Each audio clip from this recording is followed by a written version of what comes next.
ആരാ? ജോണിയാണോടാ? ഞാനാമ്മേ. എന്റെ പാറേ മാതാവേ, ഞാൻ വിചാരിച്ചു നിന്നെ ആ പോലീസുകാര് പിടിച്ചോണ്ട് പോയെന്ന്. നീ എവിടെ ആയിരുന്നടാ ചെറുക്ക? അമ്മ അറിഞ്ഞല്ലേ വിശേഷമൊക്കെ? വലിയ വിശേഷം. എന്നാലും ആ ഉണ്ണിത്താന്റെ കാര്യം കുറെ ഭയങ്കരമായി പോയി. നീ എന്തിനാടാ ചെറുക്ക ഈ ദുർബുദ്ധിക്കൊക്കെ പോണത്? അവര് വലിയ ആൾക്കാരാ, പോയതിനേക്കാൾ വേഗത്തിൽ തിരിച്ചു പോരും. പിന്നെ നമുക്കിവിടെ കടക്കപ്പുറതിയുണ്ടോ? ഒന്ന് പറഞ്ഞ് രണ്ടാമത്തേന് കുത്താ വറിയതിന്റെ സ്വഭാവം. ഓ പിന്നെ ഒന്ന് പറഞ്ഞ് രണ്ടാമത്തേന് ഞൊട്ടും. ജയിലിൽ കിടന്നുകൊണ്ട് ആരെ ഞൊട്ടാന? കുറഞ്ഞത് 10 കൊല്ലമെങ്കിലും കഴിയാതെ രണ്ടും പുറത്തു വരാൻ പോകുന്നില്ല. കൊലപാതകമാ കേസ്. എടാ ചെറുക്ക, നിനക്ക് ആ ഇൻസ്പെക്ടർ റഹ്മാനോട് പറയാൻ വയ്യായിരുന്നു പട്ടണത്തിൽ എങ്ങാനും ഒരു ചെറിയ ജോലി ശരിയാക്കി തരാൻ? ശരിയാക്കിയിട്ടുണ്ട്. എവിടാ? പോലീസിൽ. പിന്നെ 10ാം ക്ലാസ്സിൽ 3 കൊല്ലം മുട്ടയിട്ട നിനക്ക് ആ പോലീസിൽ പണി. കയറി വടയർക്ക കഞ്ഞി കുടിക്കാൻ. നോക്കി ഇരുന്നോണ്ടാ മതി, നിനക്ക് പോലീസിൽ പണി കിട്ടും.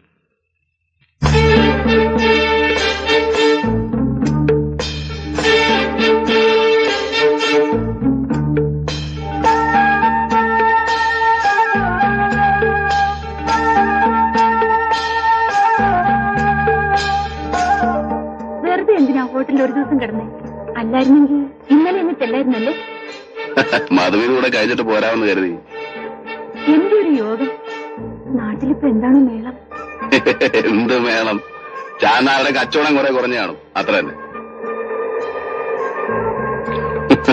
കുളിർന്നെങ്കിലും ചേർന്നിരുന്നു.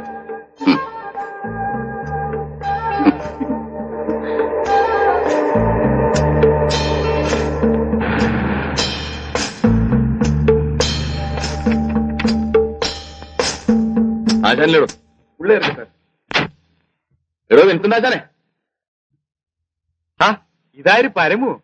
താൻ ചത്തുന്നാണല്ലോ ഞാൻ ഓർത്തത്. ഞാൻ എങ്ങനെ ചാവൂടോ? ഞാൻ കണ്ടിട്ട് ശരി.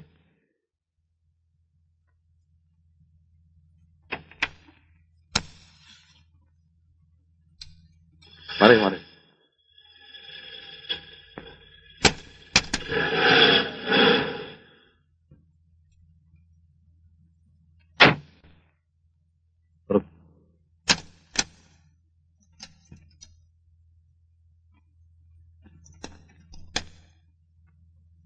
എഞ്ചിൻ പണിയുണ്ട്. ഓ പിന്നെ 300 കിലോമീറ്റർ ഓടിയിട്ട് ഒരു ചുക്കും പറ്റിയിട്ടില്ല. കുതിരയവൻ കുതിര. ഇതാണെങ്കിൽ എനിക്ക് മുതലാവും. 30,000 രൂപ. അപ്പൊ തനിക്ക് വേണ്ടല്ലേ? ഞാൻ വേറെ ആണോ നോക്കോ? പിണങ്ങാതെ പരമു. നമ്മളിത് ആദ്യമൊന്നുമല്ലല്ലോ. തല്ലിപ്പൊളിച്ച് വിൽക്കുമ്പോ എന്നും എനിക്ക് നഷ്ടമാണ്. പിന്നെ ഒരു സ്നേഹം കൊണ്ട് ഇതൊക്കെ ചെയ്യുന്നതേ ഉള്ളൂ. ഈ ലൊടാക്ക് ഓടോടോ? ഇവൻ പറക്കും. എന്നാ പിന്നെ പറഞ്ഞ തുകയും ഇതും കൂടെ ഞാൻ തരും. നിന്നെ സമ്മതിക്കണം. കൊണ്ടുപോയി തുരക്ക്.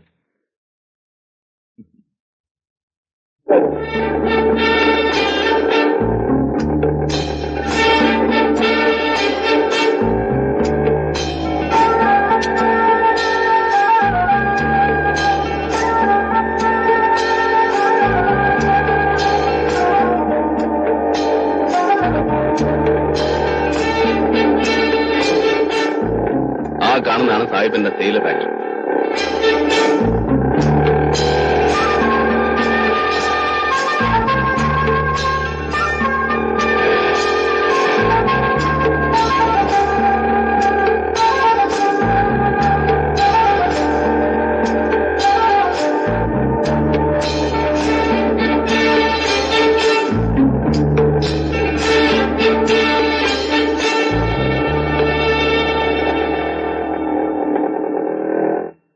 ഇതാണ് സായിപ്പിന്റെ ബംഗ്ലാവ്. എങ്ങനെയുണ്ട്? എന്റെ പരദേവതേ.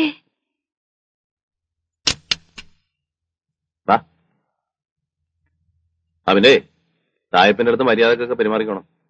അതിനിഷ്ടം തോന്നിയ തട്ടിക്കളയാനും പഠിക്കാത്തവനാ. പച്ച മലയാളം പോലും നേരെ ചൊവ്വേ പറയാനറിയാത്ത ഞാനിങ്ങനെ അവരുടെ അടുത്ത് ഇംഗ്ലീഷ് പറയുന്നേ. അതുകൊള്ള. അങ്ങേര് മലയാളിയാടി. ഡ്യൂപ്ലിക്കേറ്റ് സായിപ്പ്. തള്ള മലയാളി, തന്ത സായിപ്പ്. പിന്നെ ചില നേരത്ത് സായിപ്പന്മാരുടെ ഒരു ജാതി മറ്റേ സ്വഭാവം കാണിക്കും. നിന്റെ ദേഹത്തൊന്നും മുട്ടുകയോ തട്ടുകയൊക്കെ ചെയ്താ നീ കണ്ടില്ലെന്ന് വെച്ചേക്കാം. ഒന്നും പേടിക്കാനില്ല, നീ വാ.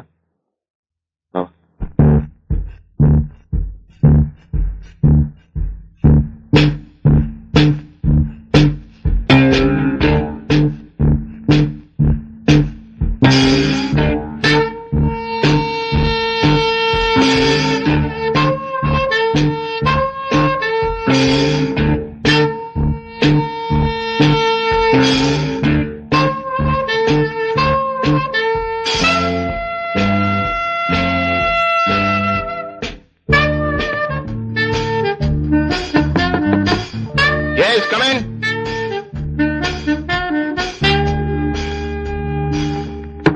Yes, come in.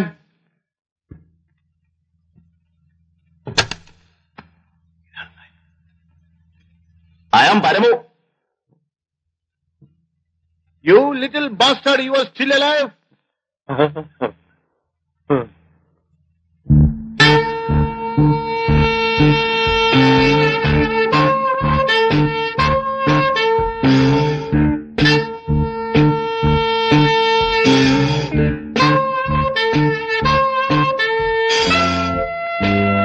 Damn good. നിനക്ക് വാക്ക് പാലിക്കാൻ അറിയാം. സാർ നമസ്കാരം. എന്തിനാ പേടിക്കുന്നേ? മോളുടെ പേരെന്താ? ഫൈമി.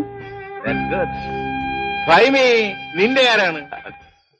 മൈ വൈഫ് ആൻഡ് യുവർ ആയ. ഇന്ന് മുതൽ മൈ വൈഫ് ആൻഡ് യുവർ ആയ. Okay okay. ആന്റണി അന്നേ ഒന്ന് വളവ് സാറുടി. എന്താ ഇവർക്ക് ആഹാരം കൊടുക്കുക? ശരി സാർ. നിങ്ങൾ ദൂരയാത്ര കഴിഞ്ഞ് വന്നിരിക്കല്ലേ, പോയി കുളിച്ച് എന്തെങ്കിലും കഴിക്കും. പരമോ, നീ ഔട്ട് ഹൗസിൽ താമസിക്കണ്ട, ഇവിടെ തന്നെ താമസിച്ചു. ആയിക്കോട്ടെ. ചെല്ലു മോളെ, പോയി വല്ലതും കഴിക്കേ. പാവം വല്ലാതെ ക്ഷീണിച്ചിരിക്കും. അതെ അതെ.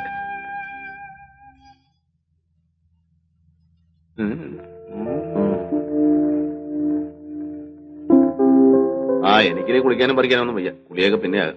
എനിക്കെന്തെങ്കിലും കഴിക്കണമെന്നേ. വേഷന്നിട്ട് കണ്ണ് കാണാൻ വയ്യ.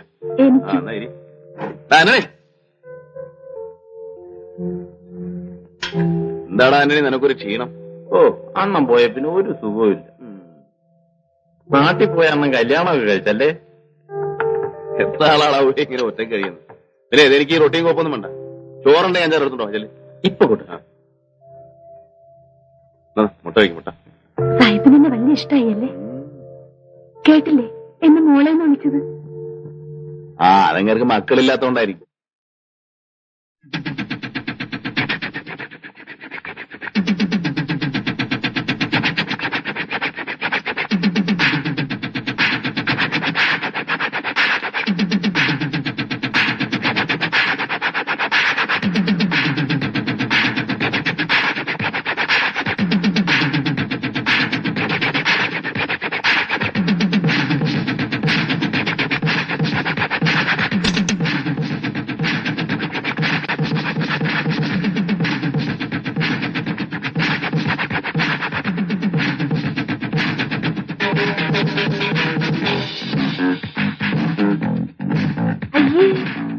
ഇതെന്തോന്ന് കളിയാ പരമോണ്ണ?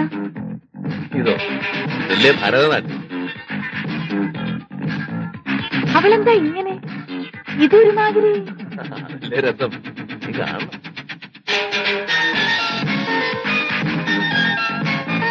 Stop it, Julie. Get me one more drink. എങ്ങനെയുണ്ട് മോളെ റൂമൊക്കെ? ഇഷ്ടപ്പെട്ടോ? Why can't you have a refreshing bath? You look so tired. എണ്ണയൊക്കെ തേച്ചൊന്നും കുളിക്കാതെ. റൂമിൽ വെള്ളമില്ല സാർ, പൈപ്പ് പൊട്ടിക്കിടക്കുക. I see. That is very bad. നാളെ തന്നെ ശരിയാക്കാം. I am so sorry എന്റെ പൊന്നു മോളെ. മോളൊരു കാര്യം ചെയ്യ്, എന്റെ റൂമിൽ പോയി കുളിച്ചോളൂ. പരമസുഖമാ. ചൂടുവെള്ളത്തിന് ചൂടുവെള്ളം, പച്ചവെള്ളത്തിന് പച്ചവെള്ളം. മോളെ, നിനക്ക് 2 ദിവസത്തേക്ക് ലീവ് വന്നിരിക്കുന്നു. ഫൈമി മോള് വന്ന സന്തോഷത്തിന്. ചെല്ലും മോളെ. നല്ല തങ്കപ്പെട്ട മനുഷ്യൻ. ഇത്രയും വലിയ മുതലാളി എന്നൊരു ഭാവം കൂടിയില്ല അല്ലേ? അതെ അതെ. സന്ധ്യ മയങ്ങിയാ പിന്നെ തൊഴിലാളി ഏതാ മുതലാളി ഏതാന്നൊരു നോട്ടവേ ഇല്ല. പിന്നൊരു കാര്യം, അയാൾ സ്നേഹക്കൂടുതലുകൊണ്ടും എല്ലാം ചെയ്തെന്ന് വെച്ചേ നീ ഒരുമാതിരി മറ്റേ ഷാപ്പിൽ സ്വഭാവം കാണിച്ചേക്കരുത്. മനസ്സിലായി? ചെല്ലി കുളിച്ചിട്ട്